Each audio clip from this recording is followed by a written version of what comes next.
about a project we call Network Goodness.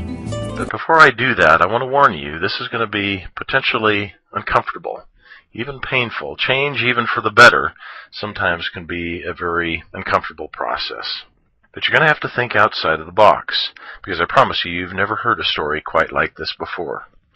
I was very blessed to be raised in a household by parents that taught me some eternal principles of life that are irrefutable, axiomatic. Well, even if you don't believe them, they're true. But there was one of the principles that they taught me, not just by their words, but also by example. And it was a principle that there are rewards, blessings, if you will, for those that have regard for the poor and less fortunate. And they taught me this not just by their words, but by their actions. When I was very young, we began supporting a Korean orphan by the name of Kim Jo-duk. We didn't have much in the way of financial resources ourselves growing up, so I know the things that we did were relatively very small. But I remember always having the feeling that I wish we could do more. Chances are you're a lot like me. You have a burden to help, but you always have the feeling that what you're able to do is so small in comparison to the need. There are 6 million children right now under the age of 5 dying every year because of starvation and poverty. 6 million children. That's more than 18,000 children every day. Now, just to give this a little perspective, all of us are familiar with the devastation that happened in Japan just a short while ago, a 9.0 magnitude earthquake and the tsunami that ensued. I remember watching the devastation from my hotel room. It was on every channel. It was the first time in human history when they had had such advance warning that there were TV helicopters in the sky filming everything, the decimation that these people experienced. Now just imagine if that happened again tonight while you slept, and tomorrow night, and the next night. It strains the imagination to even visualize that such a thing were possible. But it did happen. And it will happen again tonight and tomorrow and the next day with no media, no heads of state, no investigations, yet more than 18,000 children under the age of 5 die every day of preventable causes directly related to malnutrition. That's 1 every 5.4 seconds. But we as human beings have a coping mechanism. It's called avert your eyes. Look the other way. And it's not that we're evil. It's not that we're bad people. It's just simply that when something happens that we feel so impotent to do something about it, the problem is just so big, we just feel powerless, so we look the other way. We change the channel. We flip to the sports page. After all, they're not our children. And things are actually being exacerbated by the fact of the downturn in the global economy. Conservative estimates tell us that approximately 400,000 more children will die this year than last year. And let's face it, it's hard to focus on the needs of starving children on the other side of the world when we ourselves are becoming our own best charity cases. Giving is down, and as benevolent as we are as a people, 96% of all that we give stays within our borders. That means that 4% actually goes to benefit the people of the third world countries. And of course, we want to help our neighbors. We want to help the people that we can see. We want to help the stories that we can hear with our neighbors. But guess what? The people in the third world countries don't have any neighbors. If we don't help them, they die. And with 6 million children every year falling through the cracks, let's face it, we're not doing very well at doing good. We just haven't had the mechanism in place. To address such a massive problem, we must employ the efforts of the masses to solve it. But therein lies the rub. How can normal people, average everyday people, like you and like me, how can we do anything significant? What if there was one solution to both problems? What if you could feed starving children while at the same time creating your own personal economy? Let me introduce to you the Network Goodness Project. It's a paradigm shift in the mechanism by which charitable giving has been done in the past. Don't get me wrong, charitable giving is good, but creating a self-funding, perpetually growing, fund-generating machine is better.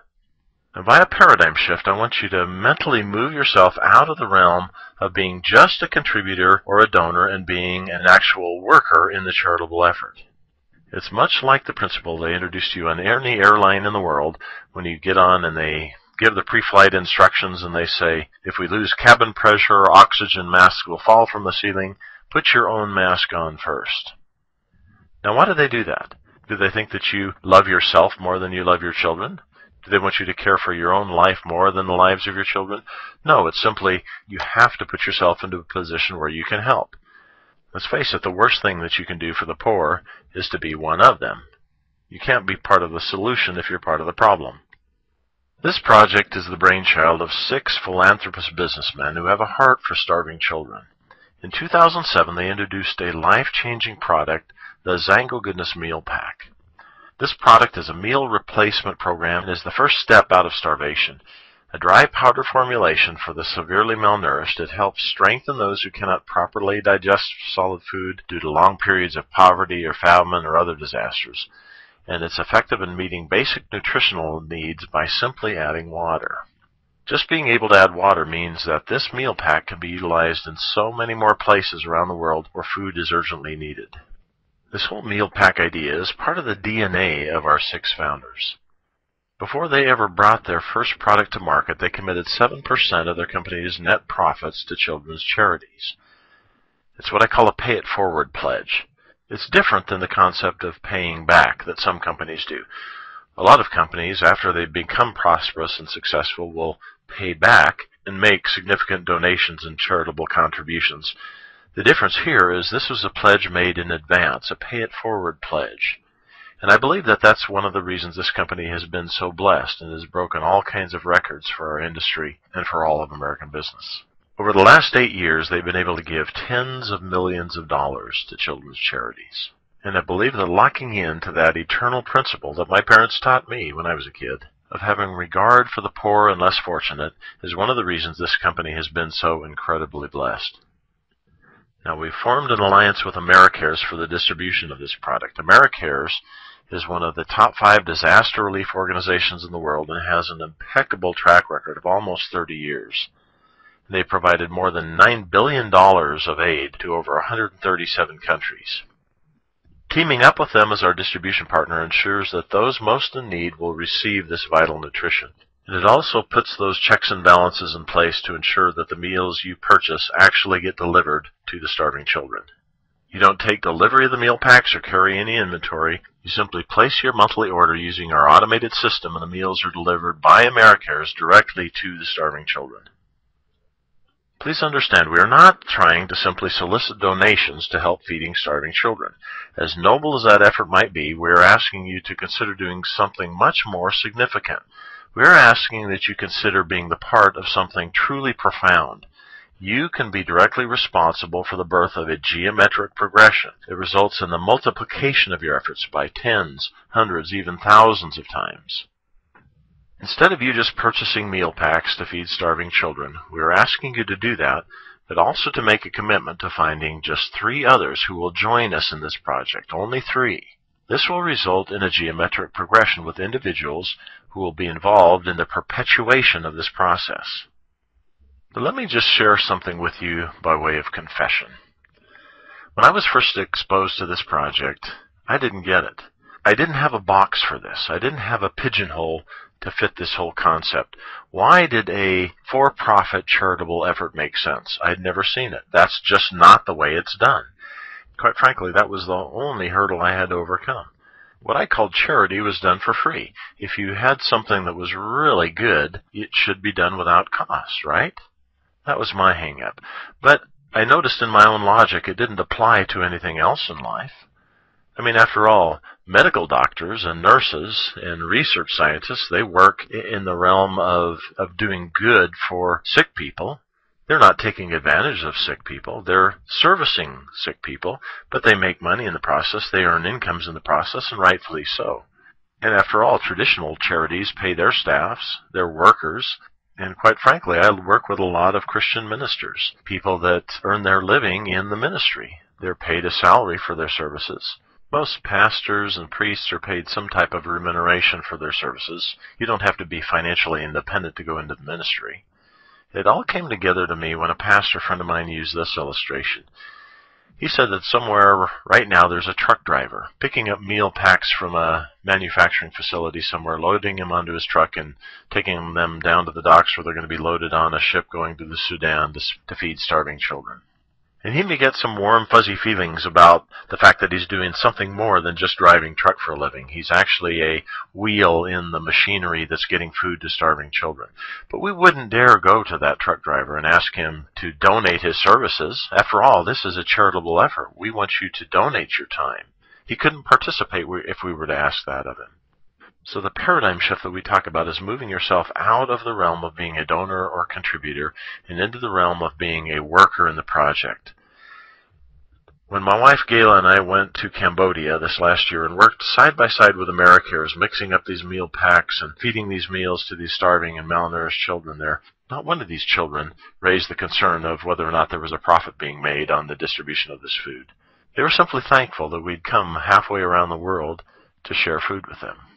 Now, certainly our trip to Cambodia was a life-changing event for us, or it will never be the same. But it was also almost a life-ending event for me personally. On the 17-hour flight from Bangkok to L.A., something happened to me that the doctors called pulmonary emboli that set my heart into atrial fibrillation, and I immediately went into the hospital not knowing if I was going to live or if I was going to die. I had this calm, quiet assurance, peace, if you will, that two very important things had taken place. Number one, I'd been able to put in place a financial foundation that was going to take care of my wife and our two special needs children if anything would happen to me. We'd been able to put in place a residual income that was going to take care of my family in the event of my absence. And also we had done something very significant in our embryonic stages with this project. Through my efforts and the efforts of a few others of like mind, we had started something that was going to do something very significant on the world hunger issue, even if I were taken out of the picture, even if I was not here to see it personally. So just ask yourself the question, what if it was possible that you could get involved with us in this project with no major capital investment, no technical knowledge or skill sets, no huge time commitments, no employees, no selling of products to your friends, neighbors, and relatives, having only a 20-second commute to your office, all while providing food to starving, malnourished children. Sound too good to be true? Quick question. Is that a good enough reason not to look further? Our story here takes a very interesting twist, and you are in control of the twist. Either we can part company and be friends and wish each other well and go our merry ways, or you can actually become the hero of our story. You can decide to do something significant toward the eradication of world hunger. Now, the next step is to take a look at what we call the Emissary of Life Challenge. This is the engine that drives our child-feeding machine.